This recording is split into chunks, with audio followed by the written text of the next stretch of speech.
Welcome back to an Opportunity podcast where we dive deep into relationships, self-love, and personal growth.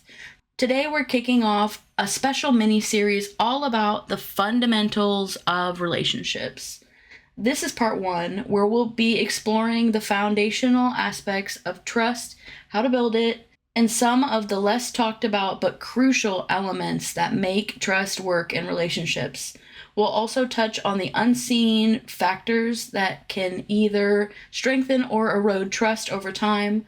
So whether you're in a new relationship or have been with your partner for years, this episode will give you insights you don't want to miss. Let's jump right in.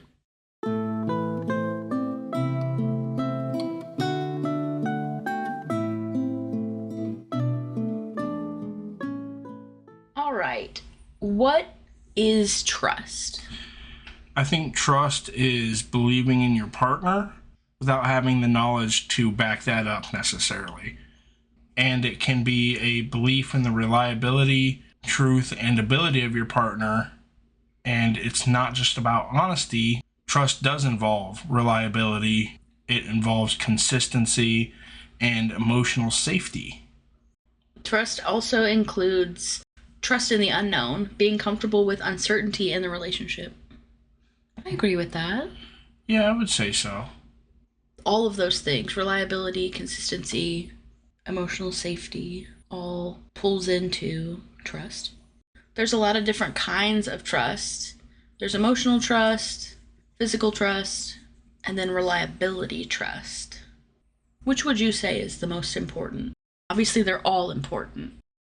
I think the physical trust, let me say this, not necessarily in order of importance, but in order of prevalence. And I think the number one most prevalent one is the physical trust, feeling safe in your partner's presence.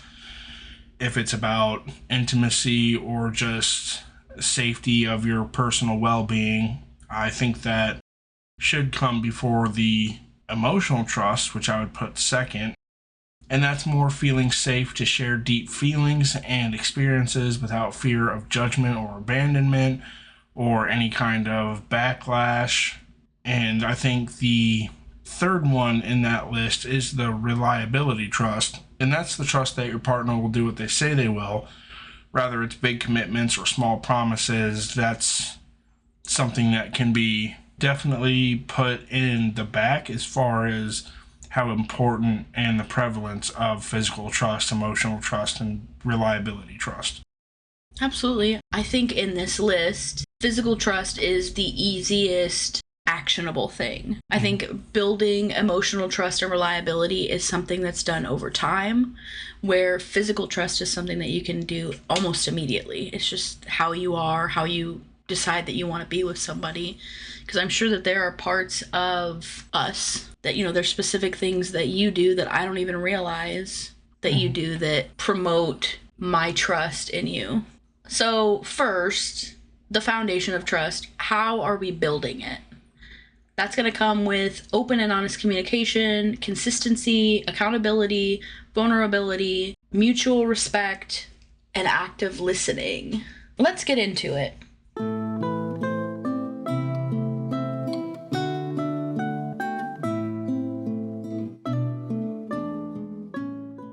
Open and honest communication. It's something that we talk about a lot on this podcast. I would say it's completely integral to our podcast as a whole. So that's proactively sharing thoughts and feelings, even when it's uncomfortable. And trust is growing when you communicate, even when it's hard, not just when it's easy. Creating an environment where two people or multiple people can build and be comfortable. That's where trust is going to be, because it's really easy to be open and honest when things aren't difficult. Yeah, true. I was thinking about the consistency that it takes to build trust and how much that it matters when you deviate from being trustworthy, and how long it can affect how much your partner trusts you. I would say that consistency during small moments is how to build trust. Because I know for me, something that really helped build my trust in you is the small things that you do over time. The big things But it's the small things that you do. You ask if I've had water. You watch people in the grocery store to see if they're like gonna be crazy. Mm-hmm. You do little things over time that reinforce. I don't know if it's necessarily built in the small moments, but it's reinforced in the small moments.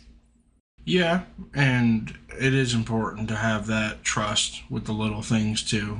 I think a lot of people do think about trust and think about like, oh, my partner's not cheating or lying about finances or anything like that, when trust is also the smaller things, like going to the store and buying the appropriate things that you need, or communicating something with you that is important, even if it's small. It's a lot of the smaller things.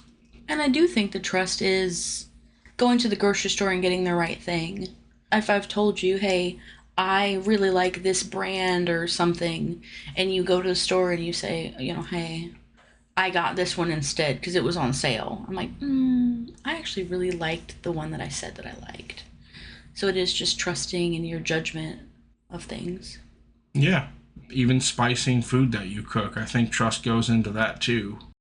Because of course, your partner's going to want to eat the food that you make, but also you have to make sure you create a safe space for your partner to trust that you're making something that's palatable and not too spicy, and is cooked the right way. So trust goes into a lot of different things that are small. Absolutely. You do make delicious chicken. Thank you. Accountability, there are going to be mistakes that are made, and the best thing to do is to take responsibility for those.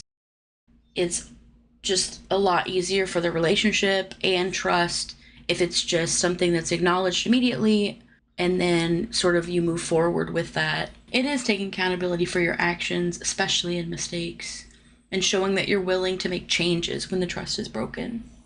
Yeah, absolutely. I think it's somewhere in the ballpark of, if you're talking with your significant other and it turns into a disagreement of sorts, and your partner is asking you to stop raising your voice, I think you kind of have to leave that up to your partner, because it's not about just your voice being raised, is it? It's more of, there's a tone that your partner finds concerning and uncomfortable, or just flat out aggressive, and I think you have to let your partner kind of have control over what that looks like, and avoiding that tone can build trust. 100%. We just had that a couple of days ago where I don't think that you were necessarily raising your voice. You were just kind of across the room. But I was just able to say, like, hey, please don't raise your voice. And you immediately corrected it and apologized. Even if you weren't in the wrong, you still changed the behavior, apologized, told me that you will, like, soften it down and it won't happen again. Yeah, because at the end of the day, it's not really about like if you're raising your voice, like decibel level raising your voice. It's about like a tone that's not in the preferred. Yeah. And as far as the accountability goes, apologies without change in behavior is going to lead to more distrust.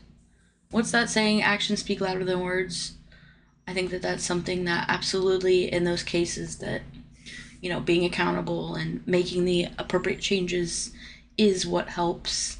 And if you are the partner that's having somebody that's maybe raising their voice or perceived as raising their voice, you need to be able to be vulnerable in those times of sharing that, of being able to give that information to your partner, to be able to give them the chance and the opportunity to show up for you, to be able to give you the information and be able to show up in a way that, like, hey, I don't know what happened to you in the past. I wouldn't raise my voice to you. I wouldn't do that to you. We've talked a lot about creating a space for vulnerability without judgment or retribution.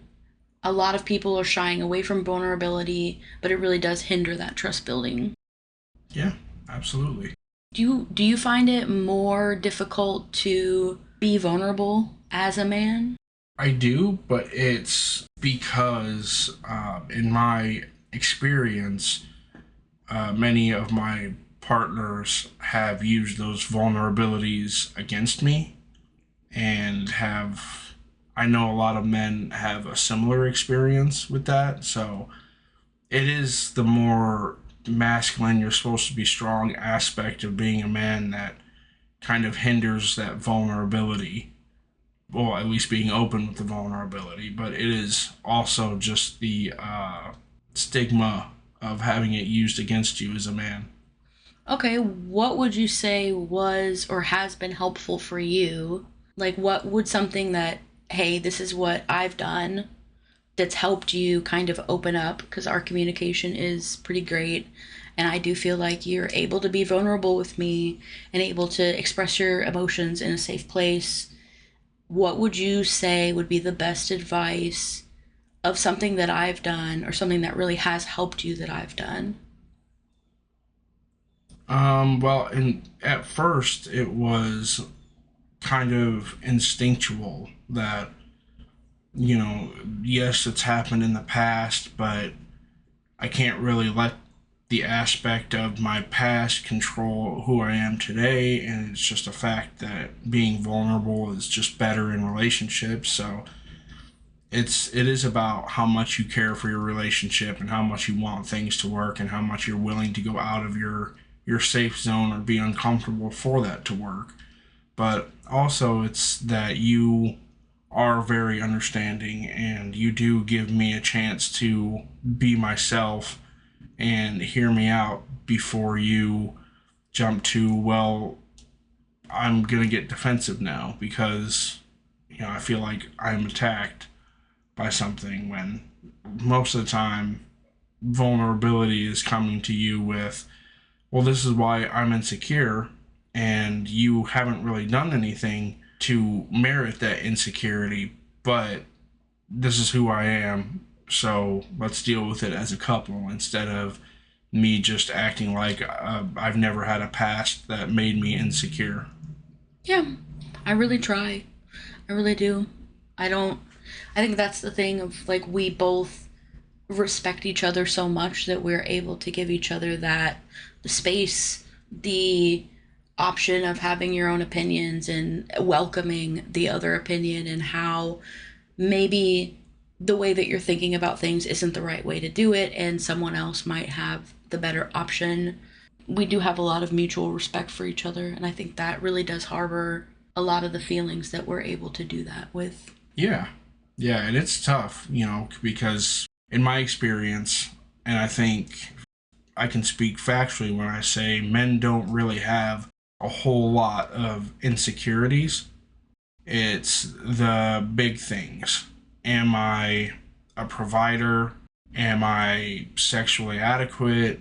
Am I controlling or narcissistic? It's the big things that men really have like these giant insecurities over. And I think the hardest one is the expression of the insecurity when it comes to being sexually inadequate, because really, I mean, that's a huge thing, and not only in relationships, but you know no man really wants to go into a relationship thinking, okay, well, I can't really please my partner, so I'm just going to avoid sex. Yeah. Because, of course, I don't want to be vulnerable. I don't want to tell her how I feel. So either avoid sex or just do other things and not actually like build a bond. And, there's all these other things that men do to really avoid that vulnerability. I think it's also there was a time where I'm not saying that you weren't in touch with your emotions. I think that there was a time where you've been alone and it's just been you for such a long time that it's instinct that you're having an emotion, you know how to handle it, you know how to move forward, and you don't want to involve anybody else because you can handle it.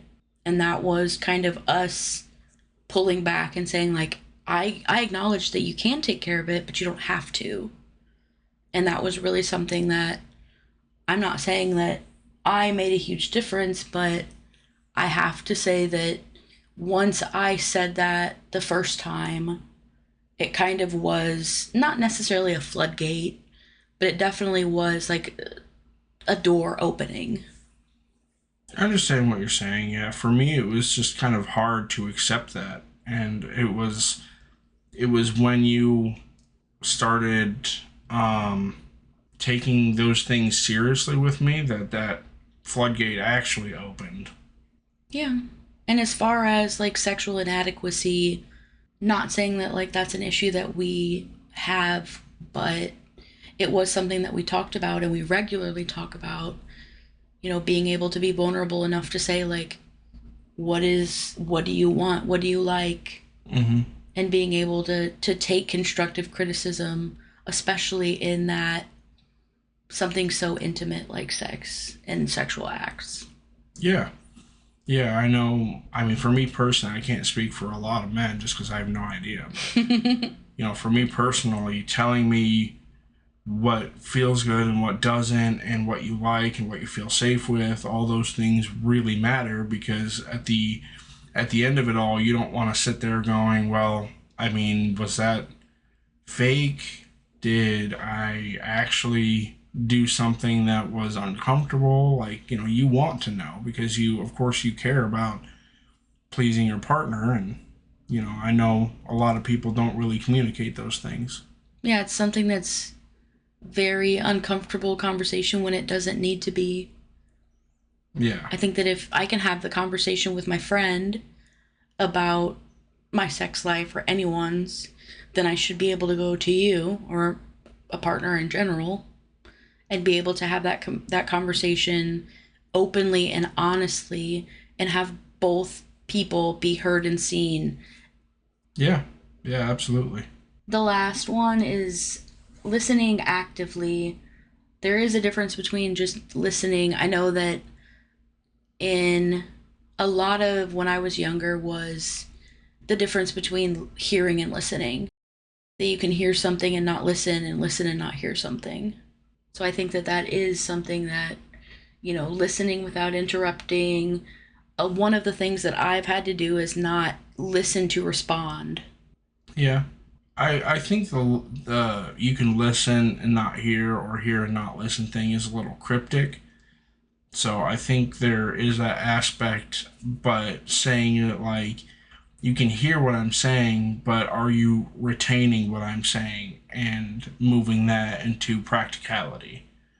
And I do think that is extremely important in relationships because your partner in passing could be like, no, I don't really like the sound that makes. And you could just be like, oh, okay, well, it must be annoying. And you don't hear what your partner is saying that, well, the sound makes them uncomfortable. And you can really do a lot by avoiding that sound in the future and recognizing that. And that's just part of the retention and then moving it to practicality. Absolutely. It could be a phrase. There have been phrases that you've said that I'm like, phew, that has a bad memory associated with it. Could you please try to not do that? I think it is part of validating your partner's emotions, even if you don't agree with them. Because I'm a firm believer that you can apologize and not be wrong. That you don't need to be wrong to apologize. Because it is sometimes about the way that the other person is feeling. So if I don't agree with what you're saying, but you still are feeling a certain way, I need to apologize for making you feel that way, even if I feel justified in saying something. Yeah, I agree. If you're having a little spat with your partner and your partner says, well, I just don't think you're listening to me or hearing me, you can be actively listening and hear them and understand them, but you can also still apologize and show remorse that they feel like that, and then go into how you hear them and what you're actually learning from them. And I think that goes a long way as far as giving your partners a safe space to communicate. I completely agree. Now, let's say that the trust has been broken. How do we go about rebuilding that? The fracture of trust should be acknowledged, and you should be transparent in how it's been broken and what exactly happened to break it. Yeah. And I don't think that it always has to be something big. I think that a lot of people think that when you're talking about a breach of trust, you're thinking of big things, infidelity, financial issues, I don't know, all of the different big things. But I think that something more damaging is small things over time. Yeah, it can even be, when it's breaking trust, it can even be something like you had an expectation, and the expectation was something that you were concrete, and this is what shouldn't happen in a relationship. And then it happens, and all of a sudden your trust is broken because you think it was wrong, and you think that your partner wants something that they don't actually want because you perceive that break in trust to be reaching outward. And it can really be these smaller complex issues. Yeah. I mean, it could boil down to even lying. Oh yeah, Or absolutely. being, I mean, just dishonest in a lot of things. Not keeping your promises is a big one. Mm-hmm. Someone not, consistently saying, oh yeah, I'm going to get right on that. I'm going to do this. I'm going to do that. And then if it isn't being taken care of, it consistently is something that's breaking the trust and making you not believe and instill it. It kind of reinforces in you that this person isn't trustworthy and you can't believe what they say. And that, in my opinion, is the beginning of a huge breakdown in your relationship. Yeah, absolutely. So, how to rebuild? We talked about acknowledging what has happened in an honest and productive way. This has a way of being accusatory instead of investigatory, where you're trying to. I think in these moments you have to remember what you're trying to do. Are you trying to rebuild, or are you trying to continue to fight? Yeah. So, I mean, acknowledging what happened, being completely transparent, and I think that does go into how, if you're the one breaking the trust, of what you're going to do moving forward to build that trust back, to earn that trust back. Yeah. Yeah, if I go to the grocery store and I get something that my partner hates, and I'm like, yeah, I'll never get it again. And then you go back to the grocery store and you come back with it again, and you're like, oh, well, this one's the fresh one, so I just wanted you to try it fresh. Then your partner immediately has to be like, well, they said they'd never get it again, yet here we are, so I guess I have to expect it once more. And those smaller things can be taken very seriously. Yeah. It just erodes over time. It just makes things way more complicated. So I think that if you're the one who broke the trust, being transparent about what you're doing to move forward, how to make the person feel like you understand the breakdown in communication and the breakdown of trust, and how you're going to try and build and move forward. Yeah, and it's going to take a lot of time. Likely, it's going to take a lot of patience, and really, discipline is a huge factor in it. I mean, you can't really try to rebuild trust without the discipline of, this is what your partner expects and this is what your partner needs, especially if it's to feel safe or to feel secure or adequate or just happy. Absolutely. I think that something that can be frustrating is, I've done this that's broken down the trust.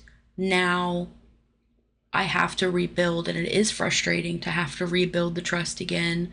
But I think in those moments, it is the show over and over and over again, that, there are things that you haven't broken that my trust, but there have been things that have been done in the past that has broken my trust in people in general. And there's a lot of things that you didn't break, but you're fixing. And those things are only getting fixed through repetitive decisions that you're making that instill my trust in you and a lot of other people. when it comes to trust, there are certain things that we've mentioned in previous podcasts, and I'm sure that we'll mention in a lot of the other ones, because it is such an important thing, is noticing red flags and things that, hey, something is up, something is not right, something should be taken care of and seen and at least acknowledged and spoken about. Because if it's not, I think way bigger issues can happen. And one of those is understanding that if trust is only one-sided, if you're giving trust and you're not receiving it in return, trust is not about blind faith specifically. It should be mutual and reciprocal. And if it's not, saying that, well, I'm just hoping that eventually it'll work itself out, seeing trust as blind faith in the vein of trying to see if your trust is one-sided could be dangerous. It sets you up, it sets your partner up, and it sets your relationship up for the potential of a lot more negative things happening, because if you're just sitting and hoping and waiting for something to work out and for the other person to kind of get with the program, it kind of, I don't know, it's kind of spooky. It is kind of spooky. It's kind of spoopy. Trust being one-sided, being dishonest over and over and over again, having secrecy in a lot of small things, especially finances. I think that there's a lot of episodes that we've seen on 90 Day Fiancé that have been, oh, well, you didn't talk about that. You brought somebody over on a visa and you don't know what their finances are. They don't know what your finances are. You don't know what your budget is. You don't know anything. How do you not know? I think we both are pretty much on the same page about how often that we say, why didn't they talk about that? Mm-hmm. Why wasn't that spoken about? What do you mean they don't know that? Mm-hmm.